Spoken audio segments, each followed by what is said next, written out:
আবারও সরাসরি ইসরায়েলের ভূখণ্ডে হামলা চালালো ইরান। মঙ্গলবার রাজধানী তেল আবিব সহ 4টি টার্গেটে প্রায় 200 ব্যালিস্টিক মিসাইল ছড়ে ইরানের সামরিক বাহিনী।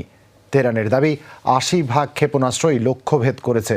আরও জানায়, হিজবুল্লাহ প্রধান হাসান নাসরাল্লাহ এবং হামাস প্রধান ইসমাইল হানিয়া হত্যাকাণ্ডের প্রতিশোধ নিতেই এ হামলা। ইরানের হুমকি, যে কোনো মুহূর্তে আবারও চালানো হবে হামলা। ইসরায়েলি ভূখণ্ড লক্ষ্য করে ছুটছে একের পর এক ইরানি ক্ষেপণাস্ত্র। মঙ্গলবার তেল আবিব লক্ষ্য করে কয়েক দফায় অন্তত 200 মিসাইল ছোড়ে তেহরান। হিজবুল্লাহ প্রধান হাসান নাসরাল্লাহর হত্যাকাণ্ডের জবাব দিতে ইসরায়েলে হামলার হুমকি দিয়েছিল ইরান। সেই প্রতিশোধ নিতেই এবার পাল্টা হামলা চালালো ইরান।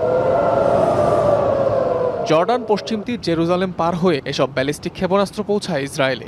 হামলার কথা স্বীকার করেছে তেহরান তেল আবিব দুপক্ষই। আন্তর্জাতিক বিভিন্ন গণমাধ্যম বলছে বেশ কিছু ক্ষেপণাস্ত্র বিস্ফোরিত হয়েছে ইসরায়েলের নানা স্থানে। তেহরানের